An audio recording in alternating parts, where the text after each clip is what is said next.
buenos días, queridos estudiantes. Qué bueno tenerlos nuevamente por acá.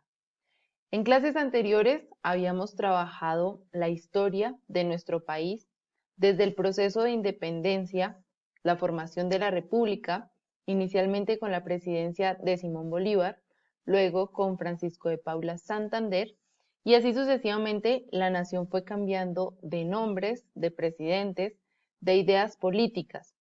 Ya con la formación de la República de la Nueva Granada, se va a dar también el cambio de pensamiento y van a surgir dos ideologías que van a marcar el país durante la segunda mitad del siglo XIX. El pensamiento liberal, que fue creado por Ezequiel Rojas, y el pensamiento conservador por Mariano Ospina Rodríguez, más exactamente en la presidencia de Tomás Cipriano de Mosquera. Sí, el mismo presidente que inició la construcción del Canal del Dique y el Ferrocarril de Panamá. En ese proceso habíamos quedado nosotros. El día de hoy vamos a ver qué sucedió durante la segunda mitad del siglo XIX en nuestro país. Durante el siglo XIX, el país va a vivir una serie de guerras civiles producto de esa división ideológica entre liberales y conservadores. Cada uno va a intentar imponerse dentro de la nación colombiana y eso va a llevar a una serie de enfrentamientos. ¿Cómo va a empezar la historia? Después de Tomás Cipriano de Mosquera, va a ser elegido como presidente el primer liberal en Colombia, José Hilario López, en el año de 1849. José Hilario se propuso acabar con toda la herencia que traíamos de la colonia, es decir, ya no va a ser un Estado conservador, sino que nos vamos a abrir a un Estado laico. A él lo apoyaron los artesanos porque ellos consideraban que los iba a ayudar a proteger la industria nacional. Durante su gobierno se realizaron importantes reformas, como fue la eliminación del impuesto de alcabala, el cual más o menos se parece a nuestro IVA actual. Lo tenían todos los productos que se compraban y vendían dentro del Reino de la Nueva Granada.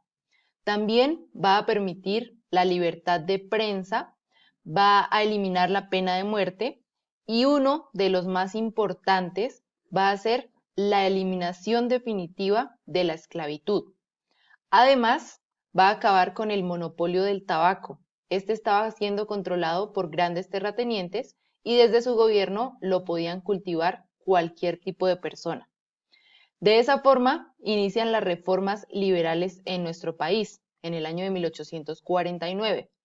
Este gobierno va a durar hasta 1853, pero resulta que en ese momento el Partido Liberal ya estaba dividido en dos facciones. Por una parte estaban los gólgotas, conformado por estudiantes con grandes ideas que apoyaban el libre cambio, es decir, que el país pudiera comercializar libremente con otros lugares.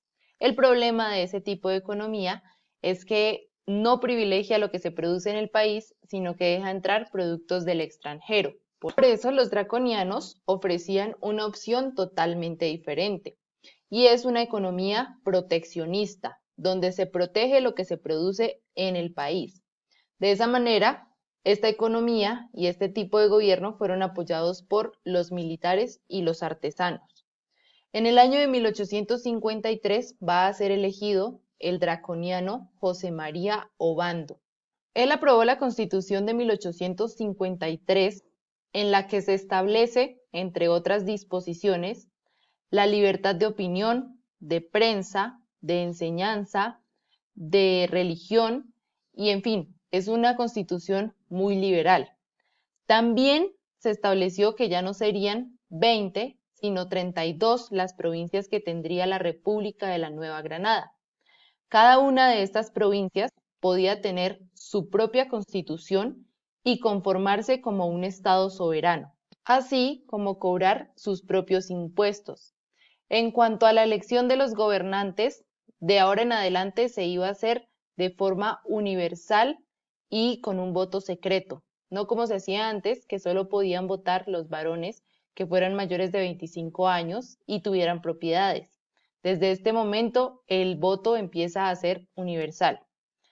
También, en cuanto al ejército, se decidió que ya no iba a existir más, se crearía, en cambio, una Guardia Nacional y las personas podían elegir libremente si querían portar armas. Y aquí quiero aclarar algo, y es que los artesanos fueron una clase social muy influyente, pues como lo vimos, ellos ayudaron a José María Obando a posicionarse como presidente, pero cuando él sacó la Constitución de 1853, los artesanos vieron que no los estaba ayudando para nada, que por el contrario los estaba perjudicando. Por esa razón, en 1854 deciden apoyar a José María Melo en un golpe de Estado. José María Melo, de esa forma, va a llegar al poder, pero como él solo recibía el apoyo de los artesanos y no de los demás gremios del país, no va a triunfar como presidente. Y ahí los conservadores ven la oportunidad para que los militares intervengan y de esa manera recuperar el gobierno. De esta forma, los conservadores van a regresar al poder, derrotando en las elecciones a los liberales. Mariano Ospina Rodríguez, el fundador del Partido Conservador, se va a instaurar como el nuevo presidente de la República en el año de 1858 y para el momento en el que él recibe el poder, el país tiene una división en la que la mayoría de las provincias son centralistas. Por esa razón, decide implementar el federalismo, es decir, que cada una de las provincias se va a autogobernar. También va a cambiar la Constitución de 1853, que está causando divisiones internas, y va a proclamar una nueva Constitución, la de 1858. En esta nueva Constitución se establecen 8 estados soberanos y autónomos. Ellos van a ser el de Magdalena, Bolívar, Panamá, Antioquia, Santander, Boyacá, Cundinamarca y Cauca. Cada uno va a tener cierta autonomía.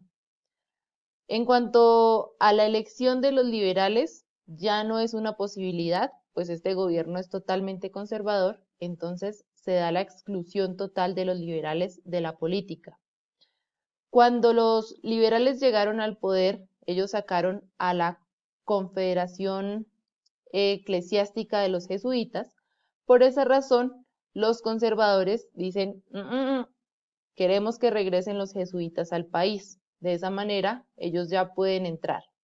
Otro cambio que se realizó fue el del voto a la presidencia. Anteriormente, para todo se podía votar de forma universal y secreta.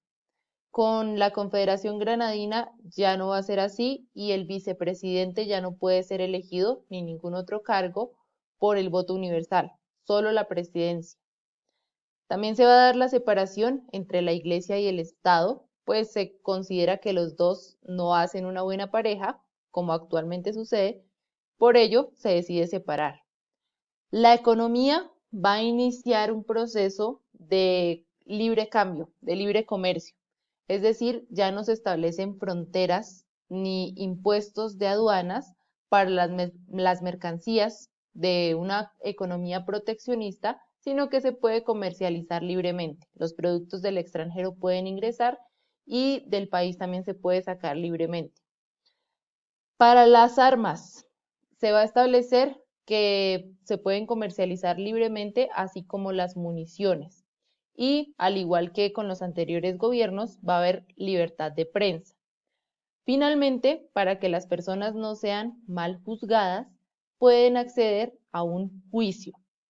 Esas son las modificaciones que hace la Confederación Granadina.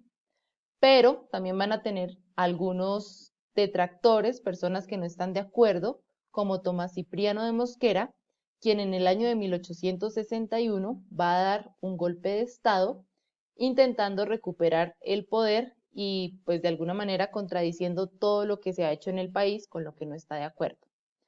De esa manera hemos trabajado la historia del país desde el año 1849 hasta 1861. Aquí van a empezar los conflictos, las guerras civiles que vamos a ver más adelante. A continuación, necesito entonces que por favor en el libro, página 153, está el mapa de la Confederación Granadina. Lo vamos a elaborar con título, con convenciones y lo vamos a poner, a pegar en el cuaderno.